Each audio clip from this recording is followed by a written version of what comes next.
If you're someone who believes children deserve justice, who thinks the truth matters more than protecting lies, then you need to subscribe right now.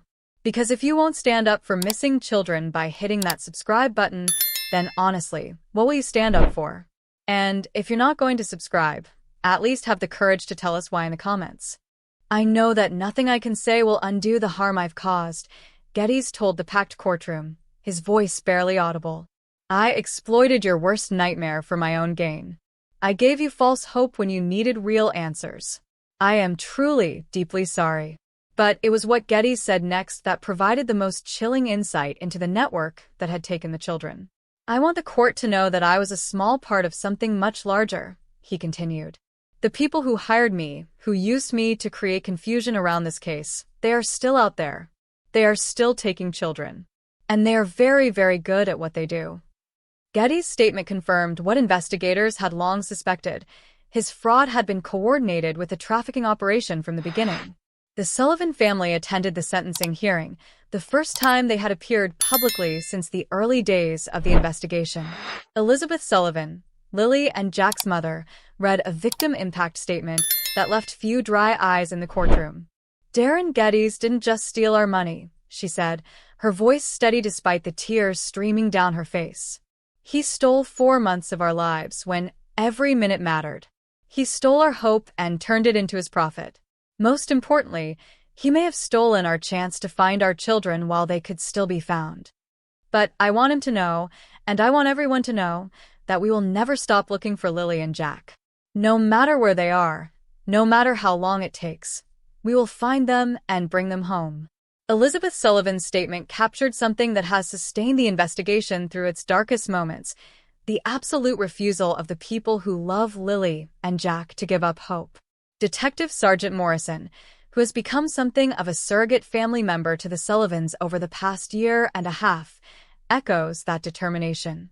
Every day that we don't find them is another day that they're out there somewhere, waiting for us to bring them home, Morrison told me during a recent interview. I've seen what this network is capable of. I've seen how sophisticated and ruthless they are. But I've also seen how much people care about these children and how many resources are being devoted to finding them. We're not giving up. We're never giving up. The investigation continues to evolve and expand. New arrests are made regularly as investigators work their way through the network that took the children. Financial assets worth millions of dollars have been seized and frozen across multiple countries. But the most important question remains unanswered. Where are Lily and Jack Sullivan? The latest intelligence suggests that they may have been moved to a location in South America, possibly Colombia or Venezuela, where weak law enforcement and endemic corruption make it easier for trafficking networks to operate with impunity. Brazilian authorities have been alerted and are conducting their own investigations into potential connections to the network. Argentina and Chile have also opened formal investigations based on intelligence shared by Canadian authorities. But everyone involved in the investigation acknowledges the grim reality that with each passing day, the chances of finding the children alive and returning them to their family diminish. International experts on child trafficking are blunt about the statistics. Children who disappear into organized networks are rarely recovered after the first year. Those who are found after longer periods are often so traumatized and psychologically damaged that recovery becomes a lifelong process. Yet the people searching for Lily and Jack refuse to be deterred by statistics or probabilities. Community groups across Nova Scotia continue to organize searches and fundraising efforts. The official search has long since expanded beyond anything that local volunteers can contribute to, but the community's commitment to the children remains unwavering. Social media groups dedicated to finding Lily and Jack now operate with strict moderation and fact-checking procedures designed to prevent the kind of exploitation that characterized Darren Geddes' activities. These groups have become valuable sources of legitimate tips and leads for investigators. Most importantly, the Sullivan family themselves have become advocates for other families dealing with missing children cases.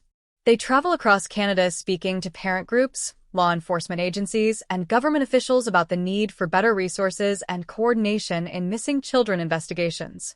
If our story can help even one other family avoid what we've been through, then maybe some good can come from this nightmare, Elizabeth Sullivan told an audience of law enforcement officials in Ottawa last month. The Sullivan case has already led to significant changes in how Canadian authorities handle missing children investigations. New protocols require immediate coordination between federal and provincial agencies when certain indicators suggest organized criminal involvement. International cooperation agreements have been expanded and strengthened based on lessons learned from the Sullivan investigation. Training programs for investigators now include extensive modules on identifying and disrupting trafficking networks. But for all the systemic improvements and international cooperation, the central tragedy remains. 2 children are still missing, and their family is still waiting for them to come home. As this investigation continues to unfold, one thing has become crystal clear. The disappearance of Lily and Jack Sullivan exposed vulnerabilities in our society that extend far beyond one family's tragedy. It revealed how easily public sympathy can be manipulated and exploited. It demonstrated the sophistication of modern criminal networks and their ability to operate across international boundaries. Most importantly, it showed how the chaos of social media and conspiracy theories can be weaponized to protect the very criminals we're trying to catch. But it also revealed something more hopeful: the incredible dedication of investigators who refuse to give up, the unwavering love of a family that will never stop fighting, and the power of a community that will never forget 2 children who capture their hearts. The search for Lily and Jack Sullivan continues. Every day, investigators in Canada and around the world are working to find them and bring them home. Every day, their family wakes up hoping that this will be the day they get the call they've been waiting for. Every day, somewhere in the world, 2 children who should be playing in Nova Scotia playgrounds are surviving whatever circumstances they've been forced into, possibly not even remembering the family that loves them and the community that has never stopped looking for them. This is not the ending that anyone wanted for this story. There are no neat resolutions, no satisfying conclusions. There is only the ongoing reality of 2 empty beds in a Nova Scotia home and the determination of the people who love those children to never stop trying to fill them again.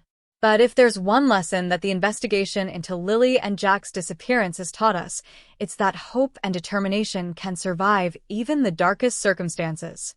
Love can endure even when hope seems lost. And sometimes, when everything seems impossible, the impossible becomes possible through the sheer refusal to give up. This gravy train won't last forever. Eventually, people will move on to the next tragedy, the next missing person. When that happens, I need to be ready with my next act. I'm thinking maybe I'll position myself as an expert on missing persons cases. I could consult on other cases, write a book, maybe get a TV deal. The recordings painted a picture of someone who viewed human tragedy as nothing more than a business opportunity, who had turned the desperate hope of a grieving family and community into a personal profit center. When Detective Sergeant Morrison heard the recordings for the first time, she later told colleagues that she had to step outside the interview room to compose herself. In 23 years of police work, I had never encountered someone so completely devoid of empathy, Morrison would later testify. These recordings showed that Geddes had never, not for a single moment, genuinely cared about finding those children. It was all a performance designed to exploit people's decency and compassion. The audio diary represented more than just evidence of fraud. It was a window into the mind of someone who had weaponized the public's capacity for hope and turned it against them. But investigators weren't finished analyzing Geddes' digital devices. Hidden in his computer files was evidence that his deception had been even more elaborate and cruel than anyone had imagined. If you're shocked by these revelations as we were, make sure you're subscribed to stay with us through this incredible story. What investigators found next would prove that Geddes' manipulation had reached depths that nobody could have anticipated. The final phase of the investigation moved with swift precision. Armed with Jennifer Walsh's recorded conversations, Marcus Chen's fake social media network, Sarah Martinez's financial coordination, and most damning of all, Geddes' own audio confessions, the RCMP had built an ironclad case. But there was one more crucial piece of evidence that would ensure Geddes could never claim his actions were motivated by genuine concern for the missing children. Digital forensics specialists had discovered that Geddes had created detailed contingency plans for what he called exit strategies from the Sullivan case. These documents, found in encrypted files on his laptop, outline scenarios for how he could extract himself from the deception while preserving his reputation and financial gains. One document, titled Scenario Planning, June 2024, contained chilling calculations about the optimal timing for different outcomes. If bodies are found, express devastation, claim to have been close to breakthrough, position as tragic near-miss. Pivot to advocacy for better search resources. If case goes cold, gradually reduce activity, claim burnout from emotional toll, maintain that breakthrough is imminent. Keep door open for future involvement. If exposed as fraud, claim to have been fed disinformation by unnamed sources, position as victim of sabotage by unknown parties opposed to finding children. Each scenario included detailed scripts for social media posts, talking points for interviews, and strategies for managing public relations fallout. Detective Sergeant Morrison knew they had everything they needed, but the arrest would need to be handled carefully. Getty still commanded a loyal following of thousands of people who believed in his mission. The wrong approach could spark outrage and conspiracy theories that would complicate the prosecution. Morrison decided on a coordinated operation that would prevent Geddes from destroying evidence or rallying his supporters for a dramatic confrontation. On the morning of July 8, 2024, at precisely 6:47 a.m., 3 unmarked police vehicles pulled up outside the apartment building where Darren Geddes lived. The timing was deliberate, early enough to catch Geddes before he could begin his daily social media activities, but late enough that neighbors would be awake to witness the arrest and prevent any later claims of a secretive disappearance. Detective Morrison led the team that climbed to the 3rd floor of the modest building. She had personally requested to make the arrest, feeling that after months of investigating Geddes' deception, she had earned the right to look him in the eye when justice finally caught up with him. The knock on Geddes' apartment door was firm but professional. When he answered, wearing pajama pants and a wrinkled t-shirt, his first reaction wasn't surprise or fear, it was annoyance. "Do you have any idea what time it is?" Geddes said, clearly assuming the police were there about a noise complaint or some other minor issue.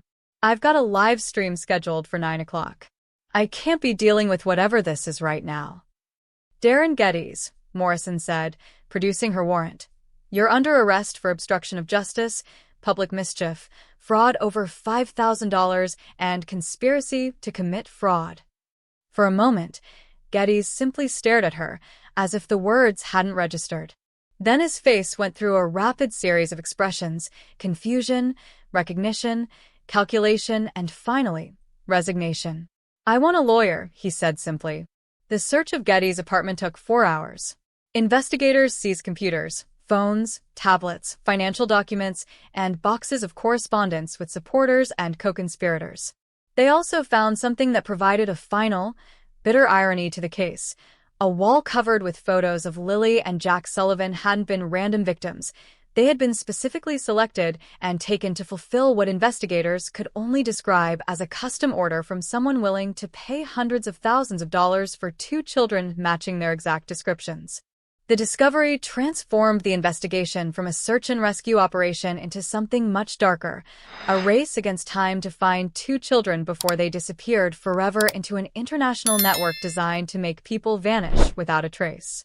International coordination reached levels that had never been seen before in a Canadian missing persons case.